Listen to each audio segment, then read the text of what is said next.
Oh, Kurishima, my meaty boy, what did he do to you?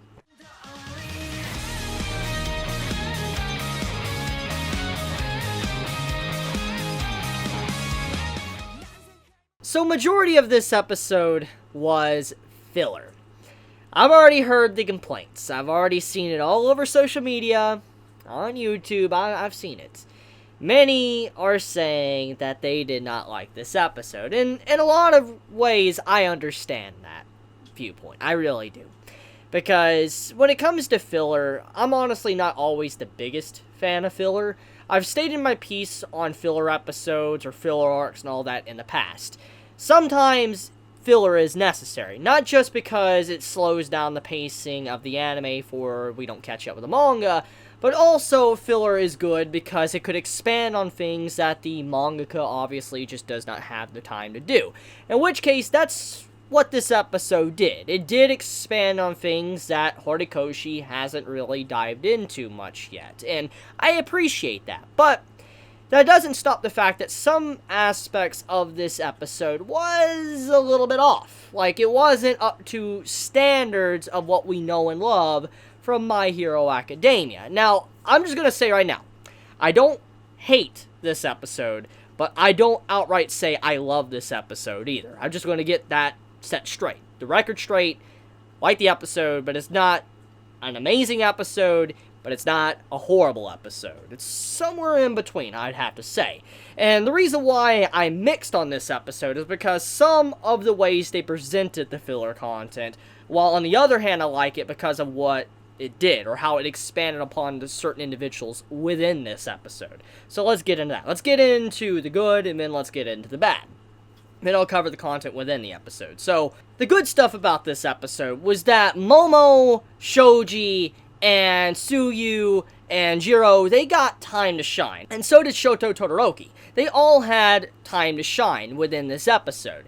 And honestly, I love all these characters. I've said my piece on a lot of these individuals, like Shoji, to Jiro, to Momo, to Tsuyu, to Todoroki. I love them. I love the characters. All of the characters that Horikoshi has written that's a part of class, 1A, they're all unique, and I want more of them. I want more spotlight. And he does take time to expand upon these characters when he can. Horikoshi has done this time and time again throughout the manga. But because he can only write one chapter per week, obviously, he cannot do everything at once. It's not feasible. It's not possible, okay? Let's just be realistic here. And that's where this episode comes in. It's able to do things that Horikoshi is honestly not able to do. For instance, when it came to the manga, the stuff we saw in this episode, it did not happen. And we never really got to see the interactions with these characters while they were working together. So this is not necessarily, wrong or not making sense with the story, because everything that did happen within this episode, it doesn't contradict anything of the story at all with these characters. So, honestly, it fits in perfectly, which is what makes this episode honestly good for some people, because it doesn't go against anything. But at the same time, there's some things that obviously are very apparent that just don't feel like My Hero Academia. But, like I said, I'll save that.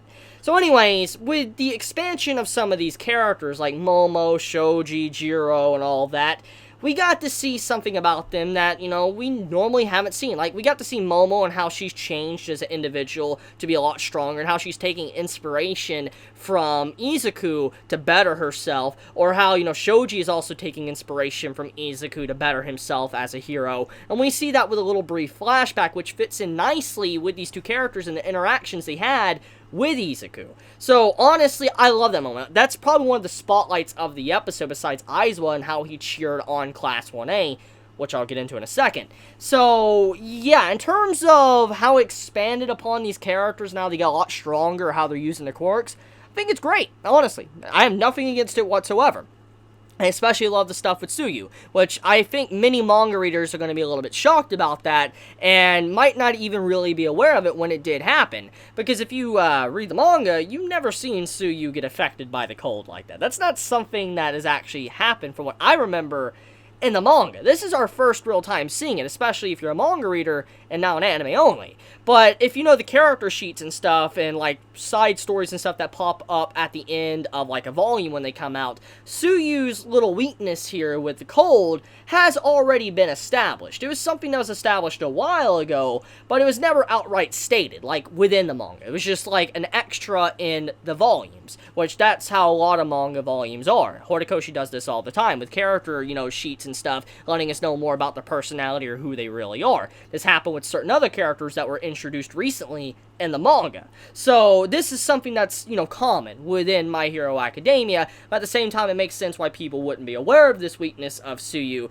but it fits in with her character too because she is a frog girl. At the end of the day, she's, gonna obviously be, weak to cold and changes in the temp like that, so her wanting to hibernate or rest, it fits in with her quirk, and it doesn't go against anything that was already established. So like I said, great stuff there. At the very least, it does show that Studio Bones did do their research, the team that worked on this episode, they did their research on these characters that they decided to make a filler episode on. So, job well done on that, because that's honestly a lot more effort than a lot of other shows. I'm, not wanting to, throw out names or anything, but it's a lot more work than other shows tend to do when it comes to filler episodes, especially long-running series. But okay, let's get into the bad. So the bad things about this episode, in terms of like why it didn't feel like a traditional My Hero Academia episode, why many are complaining, is because of the cliches that were used, or some of the designs of the characters. And here's the thing. My Hero Academia, when it comes to character designs, we all have to admit, designs of characters are very unique, and they instantly stand out. Think about Anasa that was introduced in the last episode. His character design is so freaking unique. You'll instantly recognize him when you see him. He just looks that iconic when you see his hero costume. Izuku's very iconic looking, Bakugo's very iconic looking, Ochiko's very iconic looking. I can go on and on. When you see a character design, they have a very unique design, especially villains. Villains always have probably the best designs in My Hero Academia, but that's another topic for another day.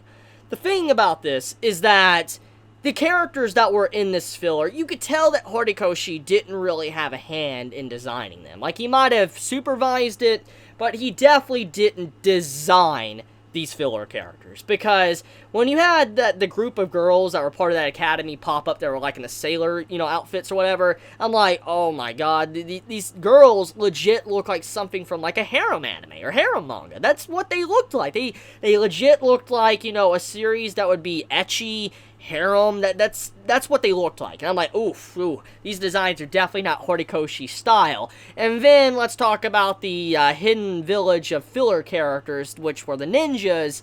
Oh my god. Like, don't get me wrong, I thought it was funny, I had a good laugh with them and all that, and seeing Todoroki just being boss, having no chill, and wrecking them, pretty amazing. Love that scene, by the way. But in terms of character designs or, originality, they were so basic and bare bone. I'm like, this is just not what Horikoshi would do in terms of character design. So you could just see some of the flaws there. But that's not getting into the cliches either.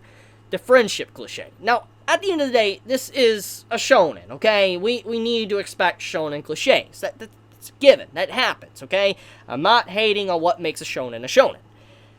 But at the end of the day, Horikoshi, when it comes to how he writes My Hero Academia, he typically likes flipping the table on cliches. He doesn't like following the tracks of how a shonen cliche should be. He loves flipping it, making it very different, or making it so different that you honestly might not even notice it. He's done this time and time again. And in this case, the friendship power-up or working together was all there at that ending sequence when Shoji and all of them came back to help Momo. I'm just like, ooh. That felt cringe to me. Like, I was legit cringing when I saw that. I'm like, look, it makes sense why they're helping, and it falls in line with the character development they got, but just the way it was worded, the way the scene was presented, it just did not feel like My Hero. So yeah, that's my personal opinion or viewpoint on the episode. Now, let's get into Aizawa for a second. Aizawa, him cheering on Class 1A was fantastic. It's very rare to see Aizawa cheering on Class 1A and just, being a nice guy in general. He was being like a dad, a father figure, like, I believe in them, I know they'll be able to do it, and there's always two individuals that always stand out and are able to change the class, and one is always the center of attention, and I just love how that scene was done, how Aizawa was building up his class, showing that they're changing, they're becoming better, always self-improving, and how Izuku and Bakugo have always changed, members in the class to better themselves. So, just a brilliant scene. Love the way that was presented. Love the music that was in the background. Honestly, one of the best scenes of the episode, easily, because of how that was presented. Now, let's get into the Bakugo stuff. So, Bakugo is fighting someone that obviously has a very creepy quirk. Able to turn people into, like, meatballs. And I'm just going to be straight up, that's not filler. You could clearly see by the design, just the design alone of the character, that's not obviously a filler character. It'd be a waste of a character design. So yeah, you can see the difference from what is filler and what's not. And the character design, love the character design, seeing him in anime form, but the creepy meatballs as well. Ooh, I remember when I saw this in the manga, I'm like, ooh, that's some nasty, like, that's freaking nasty, but then, like, I just loved how unique it was. It looks like a quirk that, like, a villain would have, and that's what I got my impression of when I first saw it. I know many anime-onlys coming into this episode might think the exact same, like, that would be a quirk for a villain, just turning people into meatballs. Imagine what you could do with that. Like, if you legit can compress someone into that type of form, we don't really know the weaknesses or how long it lasts, we don't know the limitations of it, but still, to be able to do, like, something like that to someone, almost anyone, that's pretty freaking terrifying. That's a strong quirk. So, Bakugo has a really challenging opponent to take down, and will he be able to bring him down is the question, or will Bakugo fail? Who knows?